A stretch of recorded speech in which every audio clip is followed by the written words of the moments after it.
Dhaka Global Dialogue. Could I request my colleagues to close the main door, please? We are now starting with the first session of the day, Connecting the Indo-Pacific, Infrastructure and Influence. I will now hand over the mic to Mohamed Dashan, the moderator for this session. Over to you, Mohamed. Thank you very much, Sanobi. Good morning, everyone. Thank you for being here for that first session of the day, titled Connecting the Indo-Pacific, Infrastructure and Influence.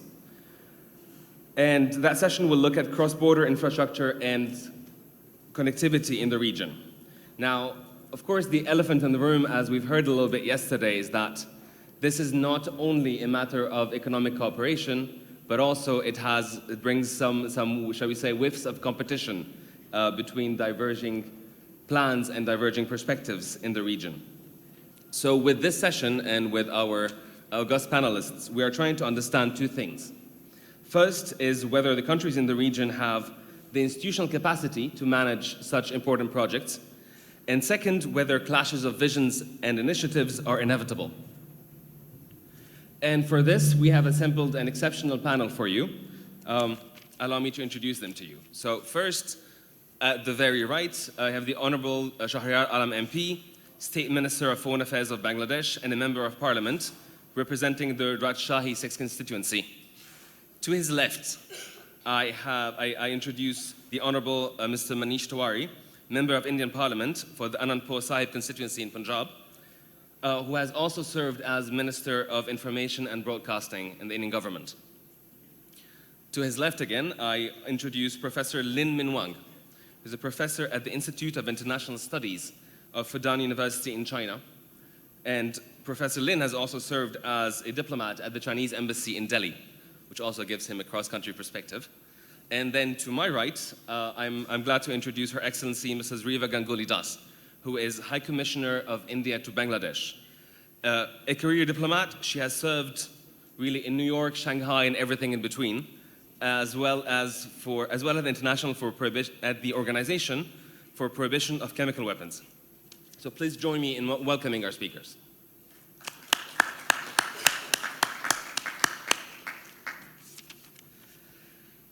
So, Your Excellency Ambassador, if you could get us started on this discussion. Let me ask you a little bit, tell us a little bit more about how you perceive the role of connectivity in the Indo-Pacific context, and more specifically between India and Bangladesh. Good morning to everyone, and since this is the first time I'm speaking at this forum, let me take this opportunity to congratulate BIS, the Ministry of Foreign Affairs of Bangladesh, and ORF for this absolutely amazing and timely initiative. I think the three words on the stage, Dhaka Global Dialogue, by itself are indicative of how important this event is.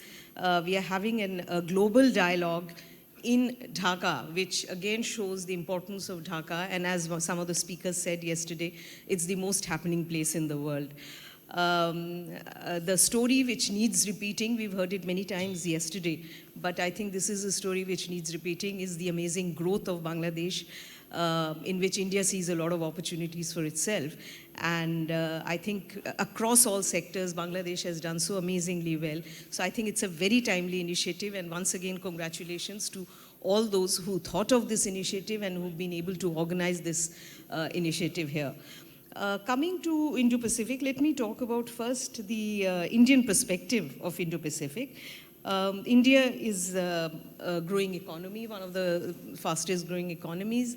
Naturally, we depend a lot on the sea lanes. Most of the trade takes place through the sea lanes, and both merchandise and services trade. And it is a natural region in our view, which is growing in importance. 38 major countries are part of this, the broad concept of Indo-Pacific. 44% of world's surface areas here, 65% of the world's population, 62% of the world's GDP, and 46% of world's merchandise trade goes across this region. So goes without saying that it's an extremely important area for both globally as well as for us in the world. The other interesting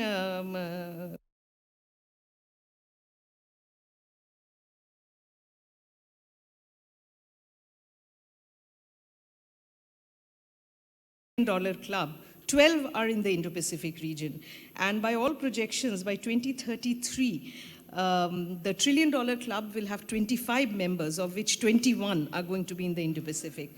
So in terms of economic importance as well as the importance of geographical importance, I think it is an important concept, an area which is going to be increasingly more and more important.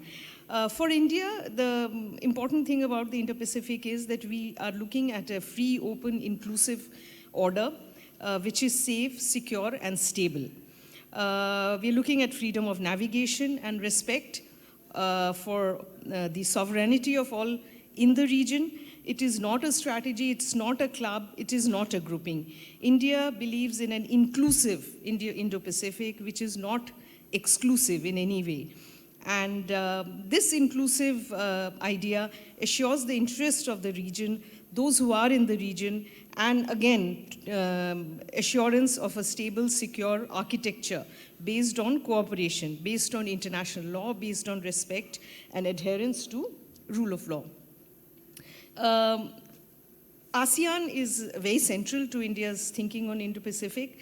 India-ASEAN trade is about $18.3 billion US.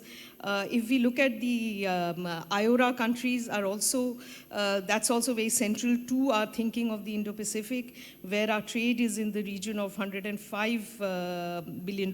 This is excluding ASEAN and Australia. If you take our trade with China, Japan, and ROK, that's $126 billion. Australia alone, our trade is 18, and of course, US, Indo-Pacific partner, our trade is around $75 billion. So in terms of trade, if we see that, the totality of trade and the importance for India, the Indo-Pacific is extremely important. Coming now to Bangladesh, as I said, Bangladesh is, in our neighborhood first policy, Bangladesh is the most important neighbor with which we have such a growing interaction, and connectivity plays a very important role in this interaction. And the importance of connectivity can be judged by the excitement that is there in India's northeastern states, because a very vital connectivity aspect is through the northeastern states. The state government of Assam actually has, that's the only state government in India to have a separate department called Look East department, which means, they are really looking at Look East Policy Department, and they recently did an initiative where the Bangladesh Commerce Minister was also present. The Chief Minister of Meghalaya just came to Bangladesh through the land route, crossing into Bangladesh through Tamabil Doki, driving straight from Shillong. So for India, connectivity with Bangladesh is a game changer, and we feel that for both our countries, it's a win-win. Between the railway projects that we are doing, the road widening projects which are happening under our 8 billion line of credit, and the connections which are there in the inland waterways, and the access to the two ports of Chittagong and Mongla. I think it can be a game changer for both our countries, and it can be a game changer for the Northeast as well. Dwelling a little bit on our lines of credit of 8 billion, of which almost 80% is spent on connectivity projects between railway, roads, etc. In the railway sector, it is Prime Minister Sheikh Hasina's vision to see all the pre-1965 rail connections re-established between India and Bangladesh, of which 4 are already functioning. The others are, the work is in progress. And once this is all done, there will be connection from Kalora, Shahbazpur to Mahisasan and Karimganj on the Assam side. There's going to be connection. There's a new line which is being built between Chilahati and the 0 point on the Indian side, which will connect to Haldibadi and then on to Shiliguri. And on this side, the Akhora-Agartala road rail link, which is a grant project, it's by India, will connect Tripura to Bangladesh. And of course, Chittagong is only 200 kilometers away from Tripura, so that's another major connectivity area which has come up. I will not, I've taken too much time, I guess, so I'll allow the other speakers to speak because, I mean, there are many other areas where we are connecting. Two areas which we don't really normally put in connectivity, which I think in the India-Bangladesh context is very essential, is the people-to-people connectivity, which is happening through our 30-plus land customs station and a very liberal visa regime that we have. And also the digital connectivity. India purchases broadband from Bangladesh, and this is an exciting area which we are looking at for connectivity in future. Thank you. Thank you very much, Your Excellency. I will come back to you, especially on the points about people-to-people connectivity. But before we do that, allow me to bring in Mr. Shahriar Alam into the conversation. Now, the ambassador spoke of a free, open, and inclusive order, safe, secure, and stable, which are all, shall we say, very laudable terms, very laudable principles. From your perspective as State Minister of Foreign Affairs, you have an unrivaled, shall we say, insight into the mindset of different countries that you work with in the region. And I'm wondering if really all countries in the region share these high principles. Do you think there's a clash of visions on how to connect the Indo-Pacific? Is that inevitable? Or do you think there's like a commonality that we're working towards? Thank you, Mohamed. In fact, we spoke about it at a length in the first plenary yesterday morning. And our position is loud and clear that the different ideas floated. And I was very explicit when I mentioned let's say, the Chinese initiative. First of all, whether that actually qualifies to be identified as Indo-Pacific strategy at all. And the other one is United States of America. And we believe these are complementary to each other. It's not conflicting. But having said that, it's too early to say or comment or jump into conclusion because it's still evolving. It's a very new concept, and no disrespect. Many of us present in this room, or most of us present in this room, is not still clear what Indo-Pacific largely stands for, and what's the very definition of it. High Commissioner used 38 countries, and yesterday my expression was Madagascar to Hawaii, and the water in between. So it's still evolving, but one thing is evident that it's Asian century, and this is the area that the world power, economic and military powers are going to focus at, and that's why the countries of this region needs to remain in a close bonding cooperation as much as possible. And some of these comments that I'm making is going to be repetitive to what I said yesterday. But we need to harness the potential and the very essence of our relationship, or let's say the India's neighborhood policy, or Prime Minister Sheikh Hasina's motto to take our connectivity to pre-65 days is actually people-centric. Even though the Indian High Commission in Dhaka probably issues the highest number of visas, but I'm sure, Riva would go in and say and write to Delhi that, she needs to increase our capacity by 30% more. And even after doing that, she'll realize that's not enough. 3 years ago, we were surprised when Delhi came up with this figure that number of Bangladeshis visiting to different parts of India actually surpassed United States of America, and the figure was 1.5 million. I'm sure it's approaching 20 million by now. And only other day, we were having a bilateral track 2 in Cox's Bazar about 10 days ago. And, she was bombarded with questions, why you are still not doing this, doing that. So, people prefer free movement, and so does the trade. Now, obviously, trade is a very important element of our national interest, our regional interest for all the countries. And, ASEAN came up with a fantastic model, but it took them quite a few years, about more than 2 decades to come where they are today. The trade negotiation, the moment it started, it took them almost 2 decades to come to terms. It's only recently, they floated this free trade. but they are not there yet in terms of, let's say, the currency as they did in the European Union.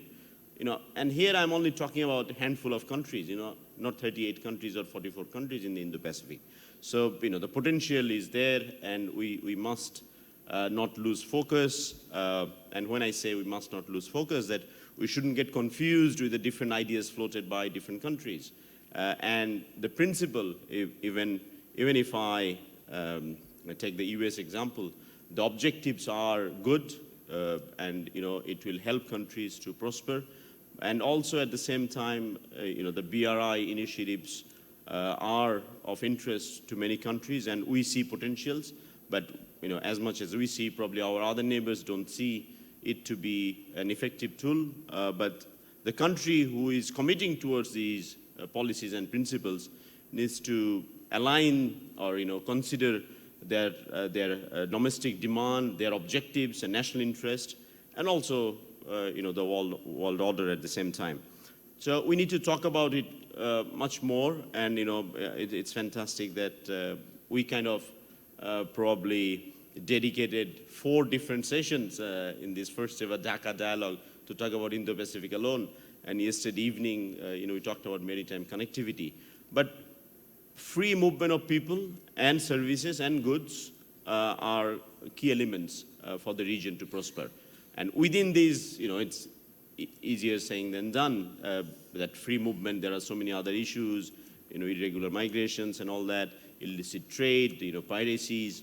But it was there, it will remain there to some extent, but there are success stories in the Gulf of, let's say, Somalia and other parts in the high seas of Arabs.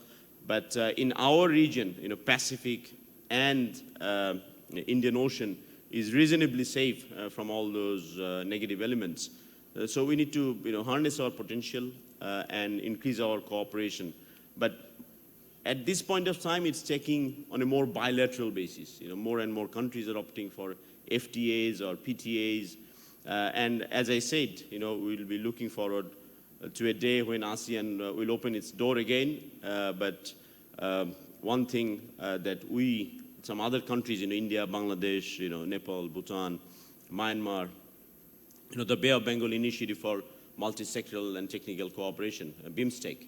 And we need to put more resources into it so that, again, as I say, as the fastest growing region of the world, India, Bangladesh combined together, and landlocked countries like Nepal and Bhutan, and Myanmar, assuming they need a bit of handholding, can be a fantastic success story for the world in coming decade.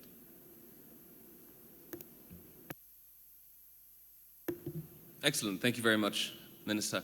Well, you brought the issue of national interest, so that's actually a very good segue into what I was hoping to discuss with MP Tewari. Mr. Tewari, some people consider that deeper integration is a threat to national interest. Right? There's some anxiety that is related to sort of political consequences that can arise with deeper integration of markets and infrastructure. Do you agree with that perspective that this is a threat to national interests, and where do you think this concern arises from?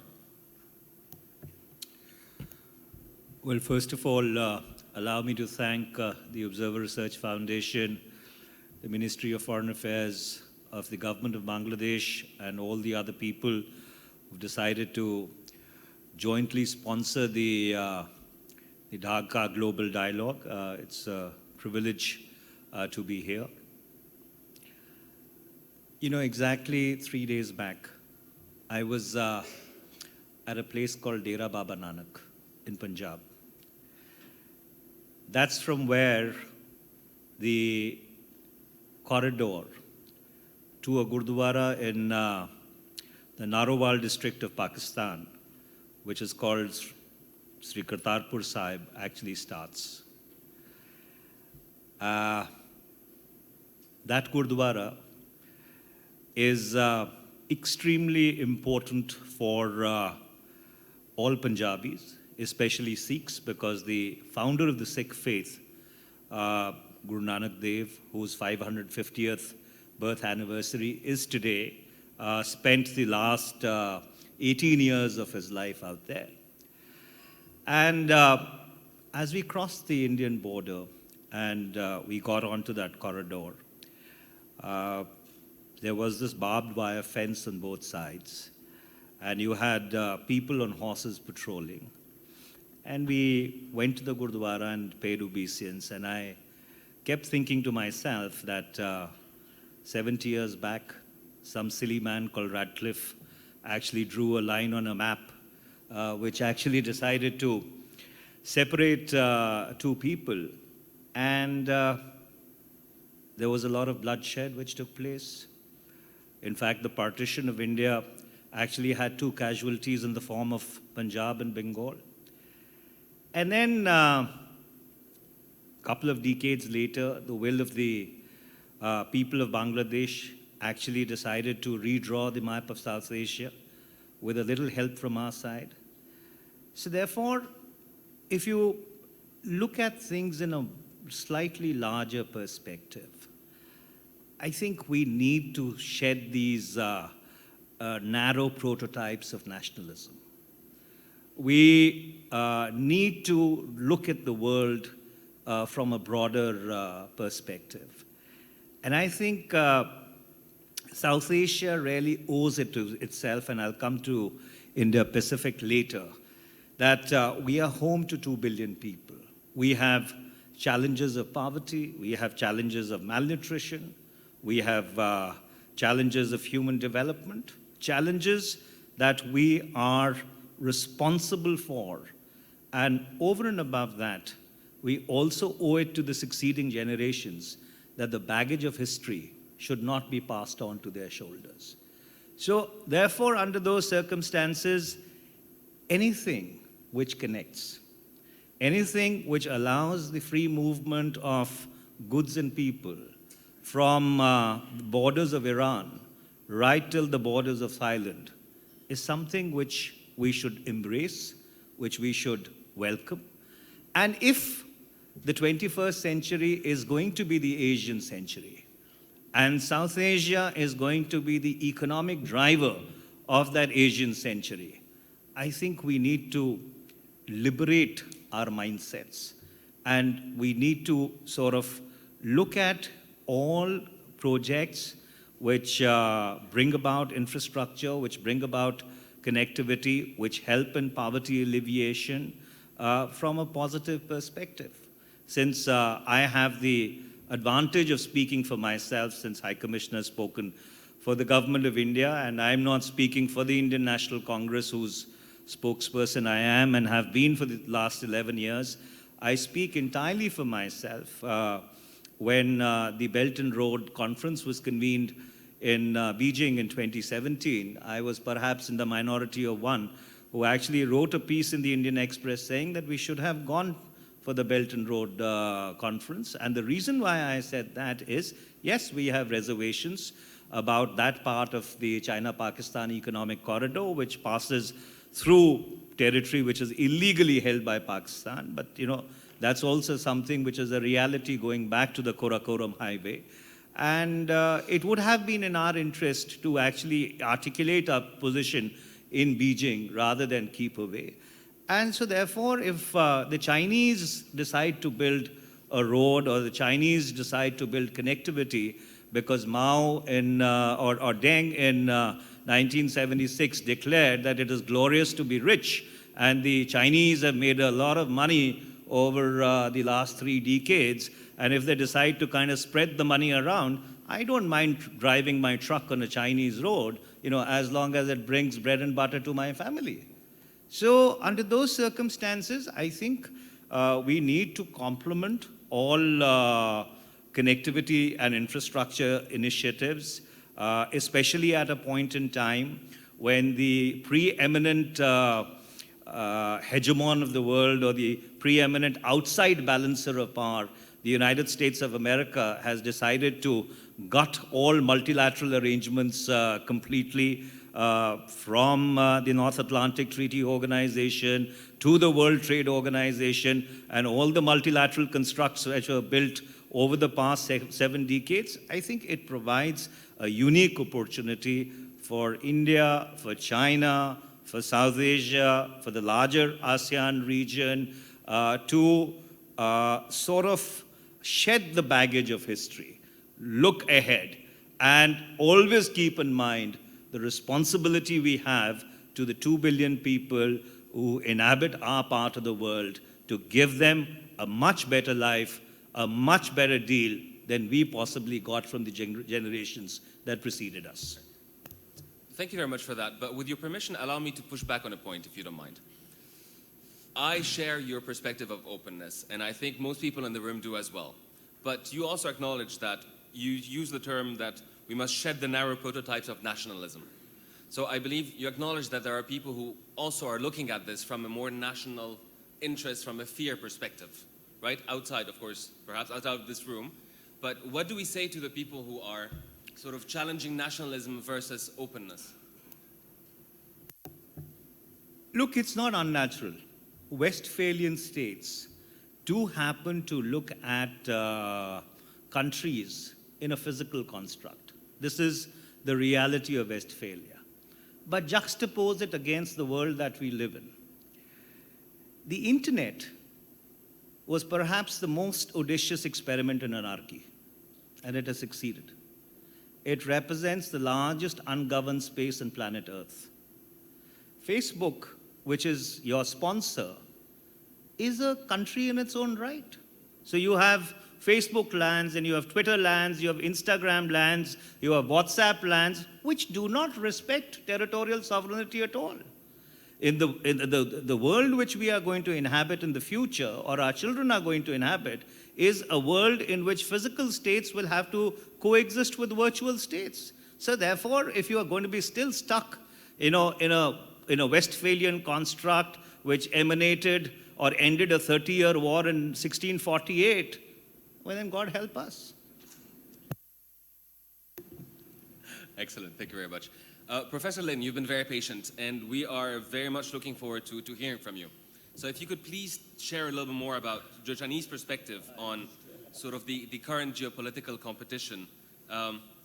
What are the regional geopolitics of infrastructure connectivity as you perceive them? Okay.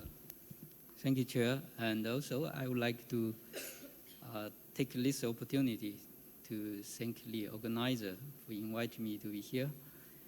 And I think maybe I was the only Chinese in this dialogue. And actually, I would like to say, emphasizing is what I talk, what I say is only represented by a scholar, Chinese scholar, not Chinese government. And from yesterday and now, currently, we discussed many about the Indo-Pacific strategy. For Chinese government, you can see there are only very few high officials, Chinese officials, talking about the Indo-Pacific.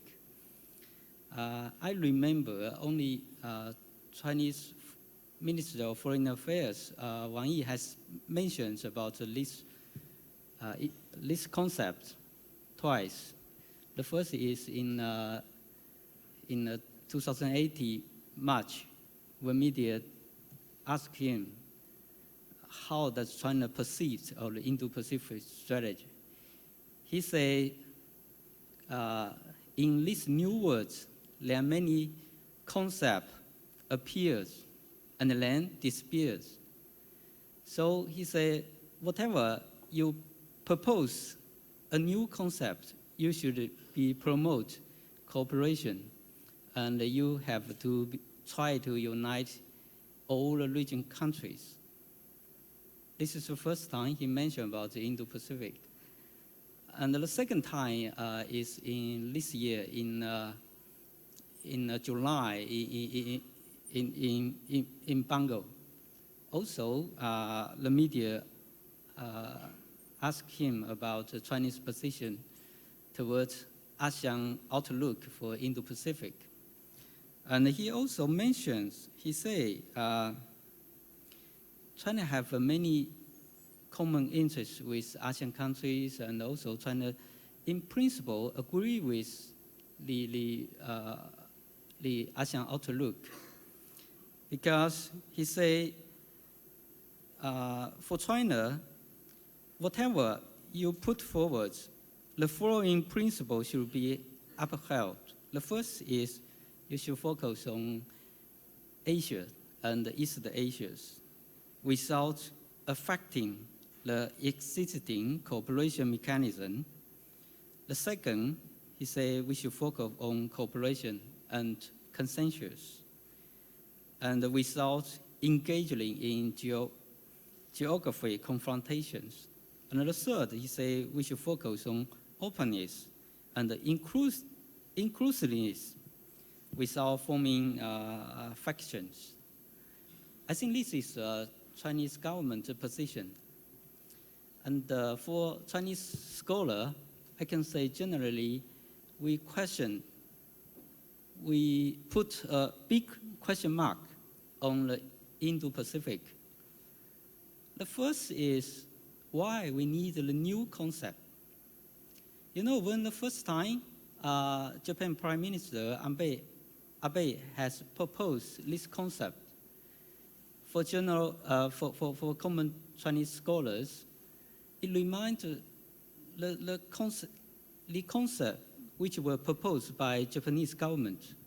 You know, in 1942, when Japan invaded China, when Japan colonized the Korean Peninsula and colonized Taiwan, he has a new concept, that is Great East Asia for common prosperity.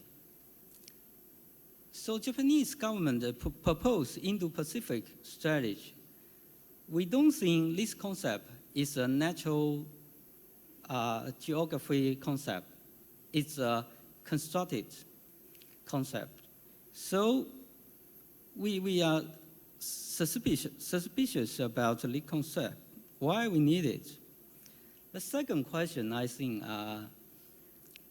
is what's the relation between the four countries' security dialogue with the Indo-Pacific strategy. Why United States, India, Japan, Australia, they have four countries' security dialogue? Why they start this new security platform for this region? And when they put forward, when they start this new security platform, is it they discuss or communicate with the other countries in these regions? And also for, open, free and open Indo-Pacific, when they mention about this concept, they're talking about they stick to ASEAN centrality. But for China, we think it's just like a slogan. It's not actually, you can see, no any ASEAN country was be invited to the Indo-Pacific security dialogue. No country joined the security framework. And also, we don't think it's inclusiveness because even China, as the second largest economy community, we did not invite it to the dialogue. And also Russia. In 2 months ago or 3 months ago, Russia's prime minister also mentioned about that. Why we need Indo-Pacific? Why Russia was not invited? And also you can see in United States Indo-Pacific strategy papers, they don't have Pakistan. And why we should have a new concept? We try to isolate some countries. So that's why we question about the Indo-Pacific. And also, for the free and open, we also have a different perception. Does free means all countries should have the same political system with the United States or with Western ideology? And also for open, what does open mean? Is this economy open? Or other meanings? So this is basically, I summarize Chinese questioning about Indo-Pacific. Excellent. Thank you very much, Professor Lin. A healthy dose of different ideas and a bit of skepticism there, challenging the very concepts of freedom or openness that we're looking at. I'm going to give the floor for a quick response from MP Tewari. I will ask you to sort of keep it sharp and brief, with your permission. No, so I'll keep it very crisp. The, just as I said in my opening remarks that there is oversensitivity perhaps in some circles about the Belt and Road Initiative. I think oversensitivity on the Indo-Pacific is also not going to pay in the long run. Our Chinese friends also need to understand that there is not going to be only one construct or one concept in the world. When my Chinese friend says that why weren't they invited to the Indo-Pacific Conference, I could also turn around and say that why wasn't India consulted before the Belt and Road Initiative was rolled out? But that becomes a zero-sum game ultimately. And I don't think if you are going to make it the Asian century, you can live in these zero-sum games.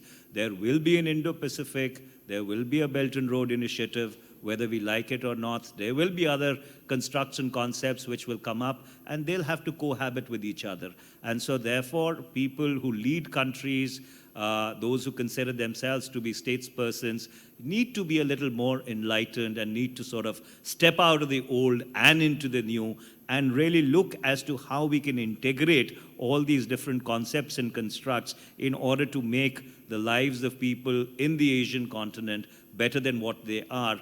This zero-sum game of rivalry is not going to get the Asian continent anywhere.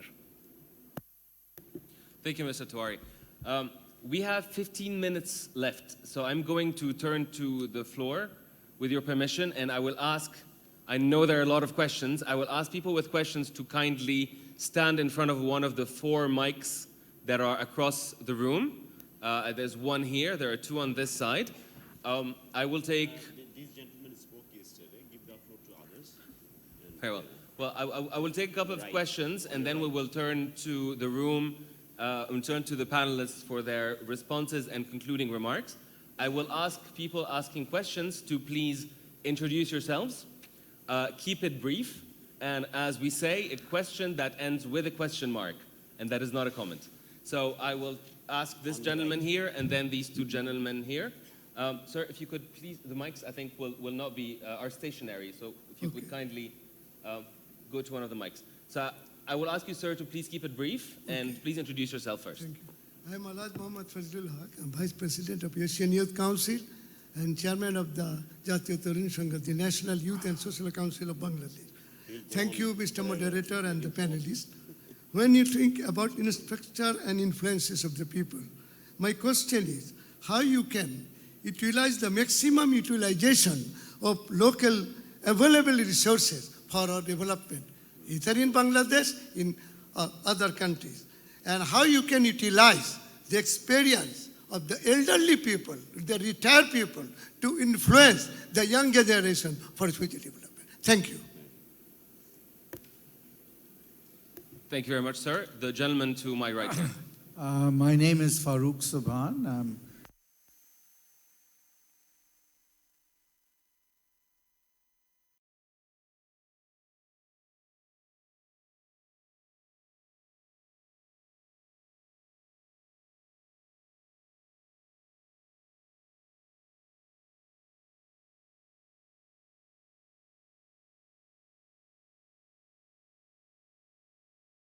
An independent think tank called the Bangladesh Enterprise Institute.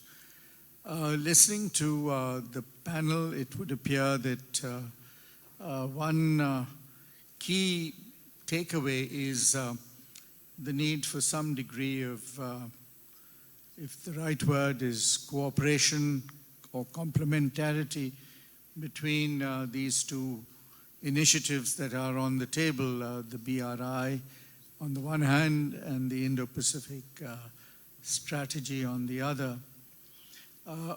I would, however, feel that we have at this moment, if the focus is to be on connectivity, the need to address a very important, if you like, issue which stands in the way of connectivity, particularly connecting South Asia to the ASEAN region through the BIMSTEC connectivity initiative, and simultaneously also the BCIM initiative, which is the Bangladesh, China, India, Myanmar corridor, because we have this problem at the moment between Bangladesh and Myanmar arising out of the influx of Rohingyas into Bangladesh. So how do we move forward in resolving this key issue of connectivity so long as this problem remains unresolved? That's my question to the panel. Thank you, sir. I will turn to the gentleman in the back. Yes, sir, please. Thank you, Mr. Moderator. I am Amsa Amin, a former general, ambassador, and chair of a think tank called Center for Security and Development Studies. Complementing Mr. Farooq Subhan's point about connectivity, connectivity relates both to development and security. You can't really separate them at all. If we keep up in the back of our mind, one of the definitions of national security given by Robert McNamara, that without development you cannot have security, without security you cannot have development. Now, what I've heard in the proceedings yesterday and today, the idea of an emerging Cold War in the Indo-Pacific region seemed to be incipient. And that would negate both the aspects of security and development, as it did during the old Cold War with USA and Russia. Bangladesh Bangladesh minister. Sorry, your question, sir. Yeah, the question, I'm coming to that. Let me frame this one or two more sentences. Minister Alam had clearly stated yesterday that Bangladesh is in it for development agenda. If there's anything else, Bangladesh will not be involved in that. Now, my question is to the panel, whole panel, very learned panel, to really tell us how would Indo-Pacific and the Asia-Pacific interact with each other and try and remove this question of emerging Cold War in this region. Thank you. Thank you, sir. If I'm not mistaken, the two gentlemen here were next. So you and then the gentleman behind you, please. Yeah, thank you. Thank you for the opportunity. I would like to, since listening to the panelists, my name is Ting from the Diplomatic Academy of Vietnam, and I'm very interested in the presentations made by the panelists. And during your discussion, you mentioned the word ASEAN. So I have a question for all the panelists that if you have any comments on the ASEAN outlook on the Indo-Pacific adopted by ASEAN this year. And that is my first question. And the second one related to that is how can we envision feasible measures to further promote the connectivity between South Asia and ASEAN, given the ASEAN Master Plan for Connectivity 2025? So those are my two questions. Thank you. Thank you very much. And I think the last question will be that gentleman here. I apologize to other people around the room. Forgive me. I'm very sorry, sir. Can you please give us your last question and then we turn to the room. Thank you. My name is Shamsher Mubin Chaudhry. I'm a former Foreign Secretary of Bangladesh. My question is first to Mr. Manish Tewari as a politician and to the Indian High Commissioner as a representative of the Government of India. And a follow-up would be to our State Minister of Foreign Affairs. The recent ASEAN summit in Bangkok addressed a thing called Regional Comprehensive Economic Partnership, RCEP, which was quite a forward-looking concept as I saw it. India didn't pull out as such, but wanted more time to consider. Was that the right decision? Because India is a great advocate of connectivity and regional integration. And yesterday, Mr. Ram Madhav talked extensively that ASEAN has to be the integral and central to all Indo-Pacific initiatives. So was that the right way for India to move? My question to our State Minister is, would Bangladesh take more initiative to be integrated or work closely as a country on its own? Because we have a lot to bring to the high table, economically and socially, and advocate of connectivity. Would we be approaching for becoming a partner of ASEAN in such kind of initiative as the RCEP in the future? Because I think we are in a position to contribute meaningfully. Thank you, sir. Thank you very much, sir. All right, so we have questions, I hope I didn't miss anything. So I had questions on maximizing the use of local resources and the experience of elderly people. We have questions on complementarity between Indo-Pacific and BRI. There are questions on how to resolve connectivity in light of threats, in light of regional, shall we say, issues such as the Rohingya refugee influx in Bangladesh. We had a question on the interplay between development and security when it comes to connectivity. I had a question on how do envision means to connect South Asia and ASEAN. And then the last question was, would Bangladesh take more initiatives to bring to the table in the context of the regional economic partnerships? So that's quite a wide range of questions. And I will actually turn to perhaps I guess in the reverse order of our seating. So I'll start with Mr. Shahriar, and then we'll turn to the other speakers for their concluding remarks and their responses as well. Yeah, and I will ask everyone to keep it clock short. Has stopped ticking. That means we have run out of our time already. Very quickly, very pertinent and timely questions. ASEAN, yes, as much as we want to be a dialogue partner, but yesterday I expressed my bit of frustration that the door is still shut, even though they have withdrawn the period that they decided that they will not be accepting any interested parties. But there is another tier into that relationship called Sectoral Partnership, and we have even applied for that, and no response from ASEAN as yet. And that's probably the only nearest vehicle.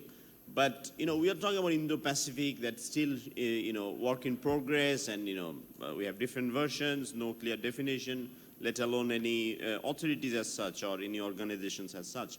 But the tools that we have in our hand, let's say BIMSTEC, I thought we could have done a lot more than what we have achieved in last 3 or 4 years, or this has been about 5 years since we actually went on to set up our secretariat. So I think BIMSTEC member states needs to get our act together and make full use of our own organization. There are other regional organizations, namely SAARC, that's failing, and I'm being asked every now and then whether SAARC has failed, but there are obviously some deliverables, and we are celebrating or reflecting or enjoying those facilities. But within the member states, I think SAARC needs to reflect within its own structure. We have added, let's say, Afghanistan a couple of years ago, and it's no longer a 7-member state organization, it's 8 now. And does that make SAARC any more functional or dysfunctional? We need to ask ourselves. But rather than expressing those frustrations, we, let's say, out of these 38, the session is dedicated for Indo-Pacific, but if we look to the South Asian region, because within Indo-Pacific, South Asia is the most potential among the Indo-Pacific countries for obvious reasons. And we need to concentrate what we have, and that's the low-hanging fruit, BIMSTEC, and we're not doing that. I think we need to do more. We don't comment or interfere or on any country's own decisions or forums. Let's say ASEAN have their own view for obvious reasons. So I don't want to comment on the RCEE or the recent initiatives taken by them as a proposal or the outlook. The other gentleman asked, the outlook to Indo-Pacific by ASEAN. I have no comment for obvious reasons. But what Mr. Farooq Soban went on to suggest that, there is no framework, all right. Some of the regional organizations are not functioning the way we expected them to be. But, what should we do? We must press ahead and use the platform and vehicle that we have. And, apart from BIMSTEC, we can, go on to use the, let's say, UN platform, UNSCAP. I mean, they have done fantastic work on connectivity. Even these, the pre-65 policy of Prime Minister Sheikh Hasina and Prime Minister Modi to connect India and Bangladesh, using Indian corridor for Bangladeshi product and services to Bhutan or to Nepal, that's very much in place.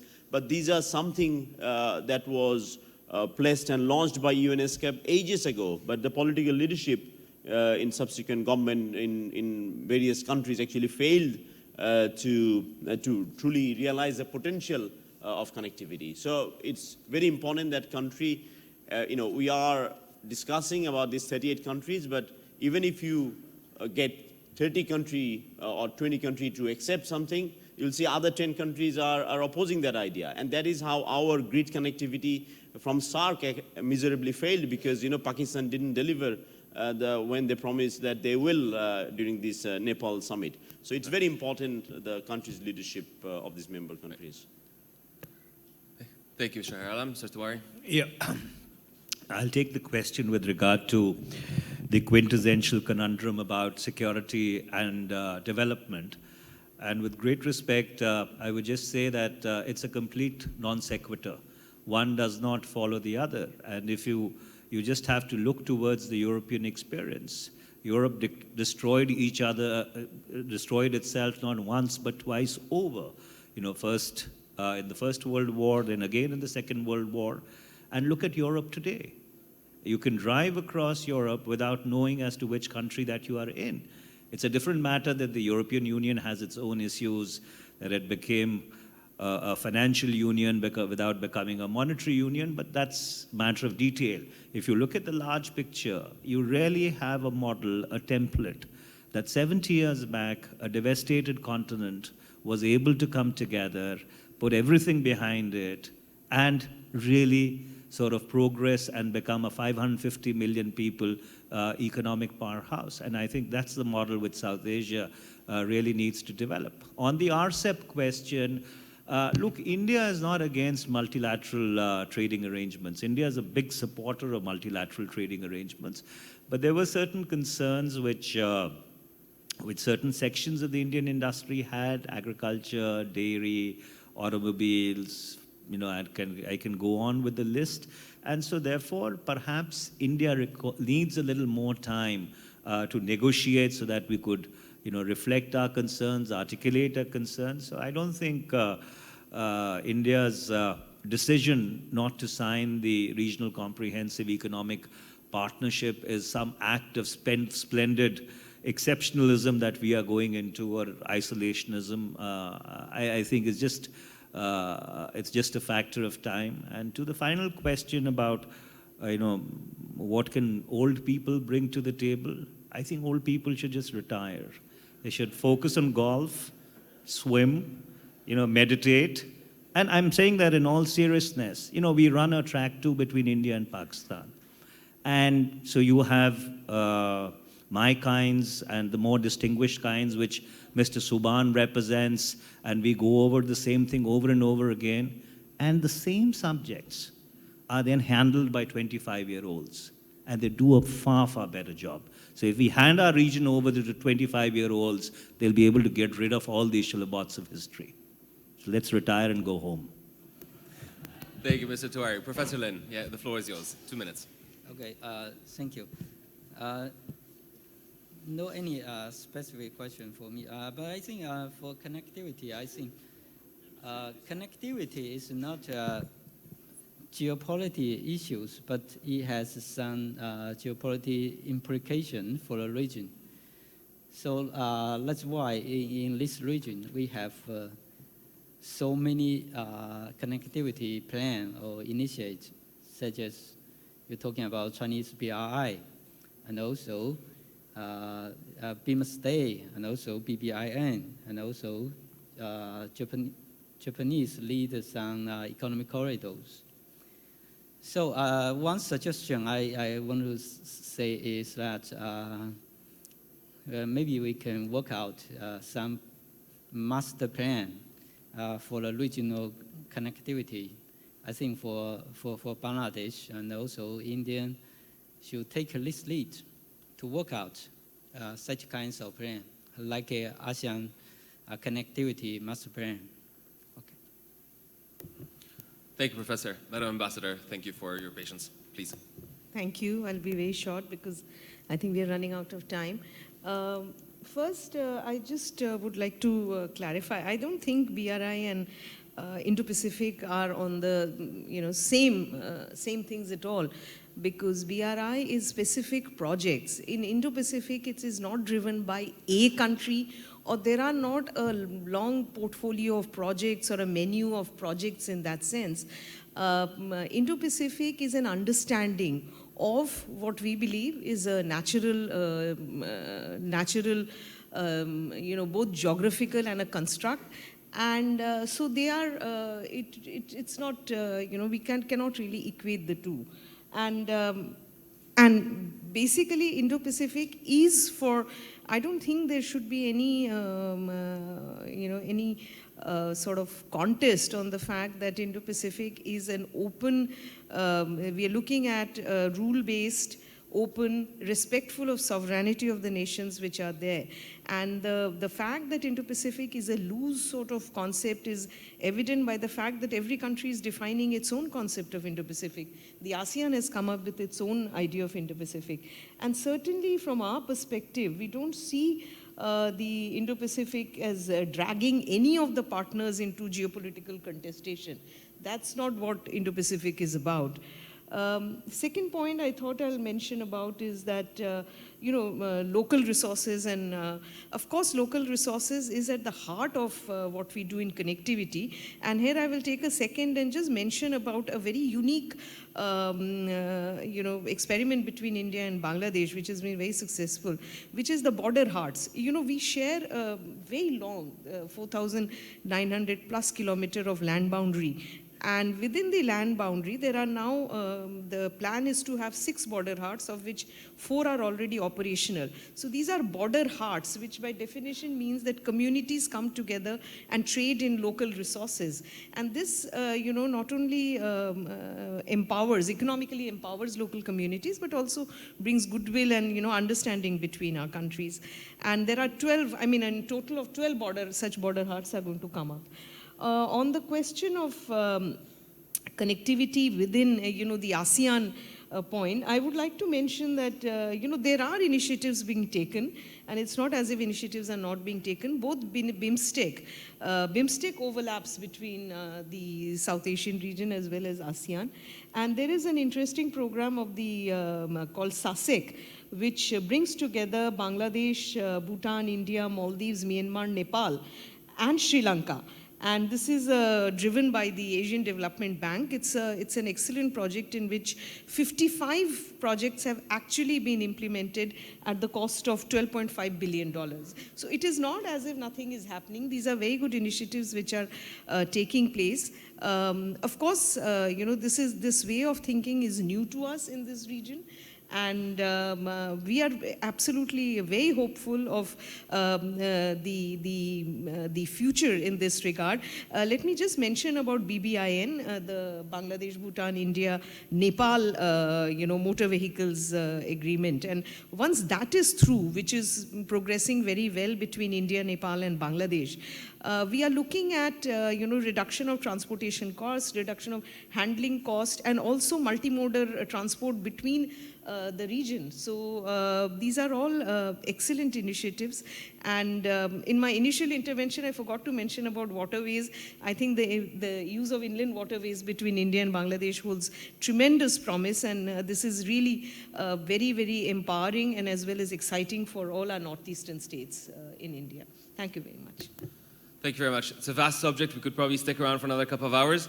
But with this strong dose of optimism, with a tinge of realism, I ask you to join me in thanking our panelists